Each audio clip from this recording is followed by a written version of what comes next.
പുതച്ചുമൂടി ഉറങ്ങിക്കിടക്കുന്ന അനീഷിൻ്റെ മുഖത്തേക്ക് വെള്ളം കോരി ഒഴിക്കുക. അത്രയ്ക്ക് മനസാക്ഷി ഇല്ലാത്ത പ്രവൃത്തിയാണ് പാതിരാത്രിയിൽ ആദില അവിടെ കാണിച്ചു കൂട്ടിയത് മുഴുവൻ. ലൈവ് കണ്ടപ്പോഴത്തേക്കും ശരിക്കും പറഞ്ഞാൽ ആദിലയോട് അത്രയ്ക്കും ദേഷ്യം തോന്നിയ ഒരു ലൈവായിരുന്നു. കാരണം ഒരാളോടും ഇതുപോലെ പെരുമാറിക്കൂടാ. കാരണം അത്രത്തോളം വെറുപ്പിക്കലിൻ്റെ അങ്ങേയറ്റമായിരുന്നു ആദില ലൈവിൽ കാണിച്ചു കൂട്ടിയത് അനീഷിനോടും എടുത്തു പറയേണ്ടി വരും. കാരണം അമ്മാതിരി ചെറ്റത്തരമാണ് പാതിരാത്രിയിൽ ആദില അവിടെ കാണിച്ചു കൂട്ടിയത് മുഴുവനും. അതിനു വേണ്ടിയിട്ട് അനീഷ് അവിടെ ഒന്നും ചെയ്തില്ല. കാരണം അനീഷ് ആദിലയോട് പറയുന്നു ആദിലയുടെ ഡ്യൂട്ടി കറക്റ്റ് സമയത്ത് ചെയ്യാനായിട്ട്, പാത്രം കഴുകി വയ്ക്കാനായിട്ട്. അതിന് മടിച്ച് അതും ചെയ്യാതെ പിന്നെ എപ്പോഴെങ്കിലും ചെയ്യാമെന്ന് പറഞ്ഞ് അവിടെ മടി പിടിച്ചിരിക്കുന്ന ആദിലയെ അവിടെ നിന്നുകൊണ്ട്, അതായത് അനീഷിൻ്റെ സ്വഭാവം നമുക്കറിയാം, ഒരു കാര്യം ഉണ്ടെങ്കിൽ അത് നേടിയെടുത്തിട്ടേ അനീഷ് അത് ആ ഒരു തരത്തിൽ വിടത്തുള്ളൂ. അതുവരെ അനീഷ് ഏതറ്റം വരെയും പോകും. അത് നമ്മൾ നേരത്തെയും കണ്ടതാണ്. പാത്രം കഴുകാതെ അതിൽ ഇരുന്നപ്പോഴത്തേക്കും ഒറ്റ നിപ്പ് അനീഷ് നിന്നു. അതുപോലെ തന്നെ ഒറ്റ നിപ്പ് അനീഷ് ആ ജയിലിൻ്റെ മുമ്പേ നിന്നിട്ടുണ്ടായിരുന്നു. അപ്പോൾ ഇതൊക്കെ തന്നെ ആ ആദില അനീഷിനെ ആ സമയത്തൊക്കെ പറഞ്ഞത് കേൾക്കണമായിരുന്നു. ഇയാൾ മറ്റത് മറിച്ചത് എന്നൊക്കെ പറഞ്ഞുകൊണ്ട് ഇത് ഒരു ലൈസൻസ് ഇല്ലാത്ത രീതിയിലാണ്, ഒരു മാനേഴ്സ് ഇല്ലാത്ത രീതിയിലൊക്കെയാണ് അതിൽ സംസാരിക്കുന്നത് ശരിക്കും പറഞ്ഞാൽ. അത് കഴിഞ്ഞതിന് ശേഷം അതായത് അനീഷ് ചെയ്ത കാര്യം അതിലേക്ക് പിടിക്കാതായപ്പോഴത്തേക്കും അനീഷിനെ ഇറിറ്റേറ്റ് ചെയ്യാനായിട്ട് കിടന്നുറങ്ങുന്ന വ്യക്തിയെ ശല്യം ചെയ്യാനായിട്ട് പോയി ആദില. അതിന് മുന്നേ തന്നെ അനീഷിൻ്റെ ബെഡിൽ കിടന്ന പില്ലോ ബ്ലാങ്കറ്റൊക്കെ എടുത്തുകൊണ്ട് വേറെ ബെഡിൽ കൊണ്ടിട്ടിട്ട് ചെറ്റത്തരമാണ് ആദില അവിടെ കാണിച്ചത്.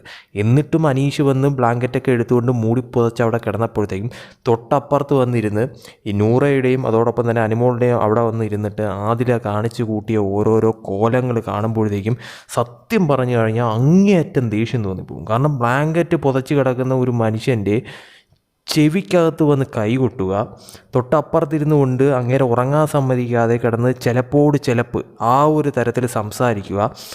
അവസാനം ആ കിടന്ന് മൂടി പുതച്ച് കിടക്കുന്ന മനുഷ്യൻ്റെ ബ്ലാങ്കറ്റ് വലിച്ചെടുക്കാതെ നോക്കുക. എന്നിട്ട് തലയുടെ സൈഡിൽ പോയി നിന്നിട്ട് അവിടെ പോയി നിന്ന് എന്തൊക്കെയോ വിളിച്ച് കൂവുക, വേണ്ടാത്ത വർത്തമാനങ്ങൾ അത്രയും പറയുക. ഇത് അനീഷ് ആയതുകൊണ്ട് മാത്രമാണ് തിരിച്ച് വേണ്ടാത്ത രീതിയിലുള്ള വർത്തമാനം സംസാരിക്കുക. വേറെ വല്ലവരും ആയിരുന്നെങ്കിൽ എണീറ്റ് നിന്നുകൊണ്ട് പച്ച തെറി വിളിക്കുന്ന കണക്ക് കാര്യങ്ങൾ മാറിയാനെ ശരിക്കും പറഞ്ഞാൽ. അമ്മാതിരി വൃത്തികെട്ട പണിയാണ് ആദില ഇന്ന് ലൈവിൽ കാണിച്ചു കൂട്ടിയത് എന്നുള്ളത് യാഥാർത്ഥ്യമായിട്ടുള്ളൊരു കാര്യം തന്നെയാണ്. അവിടെ ശരിക്കും പറഞ്ഞാൽ നൂറ പോലും പറയുന്നുണ്ട് ഇത് ചെയ്യരുത്, ഇത് തെറ്റാണ് എന്ന് പറയുന്നു. സഹി കെട്ടിട്ടാണ് നൂറ അത് അവസാനം പറയുന്നത്.